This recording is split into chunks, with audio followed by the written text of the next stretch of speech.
حضرت علی اس کا کال ہے کہ وہ یہ کہا کرتے تھے کہ دیکھو رسول اللہ کی وصال کے بعد کہ دو چیزیں اللہ سبحانہ تعالیٰ نے عذاب کو روکنے کے لیے رکھی.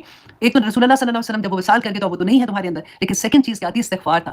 کہ جو لوگ استغفار کرتے تھے, اس لیے مکہ پہ آپ دیکھیں پہلے کیا ہوتا تھا جب نبی وہاں پہ آتے تھے اپنی اپنی جگہوں پہ, وہ نہیں مانتے تھے لوگ نبی کو اللہ سبحانہ تعالیٰ نکلنے کا حکم دیتے تھے اور بعد میں عذاب آ جاتا تھا. تو مکہ سے بھی رسول اللہ تو نکلے تھے لیکن وہاں پہ عذاب نہیں آیا تھا نا, اس وجہ سے کہ اللہ سبحانہ تعالیٰ نے فرمایا کہ یہاں پہ ابھی استغفار کرنے والے لوگ ہیں. اور استغفار کون کر رہے تھے؟ کیونکہ ابھی کچھ مسلمان جو تھے, جو کمزور مسلمان تھے, وہ بھی مکہ سے نہیں نکلے تھے, وہ بھی مکہ میں تھے, اور پھر فتح مکہ کے بعد تو وہ سارے مسلمان ہو گئے تھے. تو اس لیے آج بھی آپ دیکھیں کہ جب بھی کبھی مشکل سے مشکل حالات بھی آتے ہیں نا, تو استغفار پکڑ لیں, انشاءاللہ اللہ سبحانہ تعالیٰ ساری مشکلیں انسان کی ختم کر دیتے ہیں. اب مانگتے رہیں گے نا, وہ کہتے ہیں نا ہر چیز کا علاج ہے کہ استغفار کرو اور کرتے جاؤ اور کرتے جاؤ. اللہ سبحانہ تعالیٰ جتنا بندے کی توبہ سے خوش ہوتے ہیں نا, اور یہ وربلی نہیں ہے, صرف اپنے دل سے استغفار کرنا ہے نا. تو آگے اللہ سبحانہ تعالیٰ فرماتے ہیں کہ سن, اور وہی بات میں نے آپ کو بتائی کہ پہلے نبی آتے تھے, جب ان کی قوم نہیں مانتی تھی اللہ سبحانہ تعالیٰ ان کو وہاں سے نکال دیتے تھے, اور پھر اس کے بعد ان کے اوپر عذاب آ جاتا تھا. تو اللہ سبحانہ تعالیٰ نے فرمایا کہ اللہ کی سنت اب بھی نہیں بدلنے والی, ہمیشہ یہی ہوگا کہ اللہ سبحانہ تعالیٰ کا وہی طریقہ رہے گا. اب آیت نمبر 78 میں اللہ سبحانہ تعالیٰ فرماتے ہیں اقیم الصلاۃ, اور نماز قائم کرو, نماز قائم کرو. اچھا, اب یہاں پہ ہم نے بہت دفعہ, اب دیکھیں پورے قرآن میں صلاۃ کا لفظ علیحدہ سے نہیں ہے, ہمیشہ یہ آتا ہے اقیم الصلاۃ.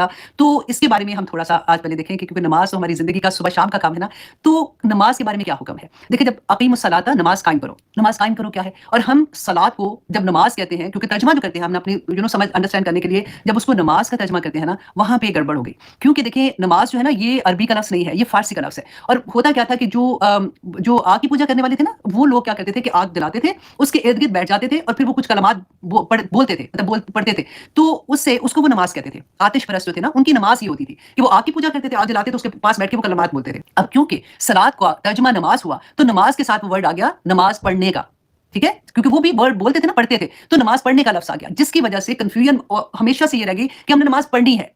کیونکہ ہم نے یہ نہیں سیکھا کہ نماز ایکچولی صلاۃ ہے کیا. صلاۃ از اے کنیکشن آف اللہ سبحانہ تعالیٰ. اللہ سبحانہ تعالیٰ کے ساتھ جب کنیکشن ہوتا ہے تو ہم نے نماز, ہمیں 5 وقت کی نماز جو اللہ سبحانہ تعالیٰ نے اتنا خوبصورت گفٹ دیا, کیونکہ ساری دیکھیں قرآن پورے کا پورا تو زمین پہ نازل ہوا تھا, یہ تو معراج پہ اللہ سبحانہ تعالیٰ نے رسول اللہ کو گفٹ دیا تھا.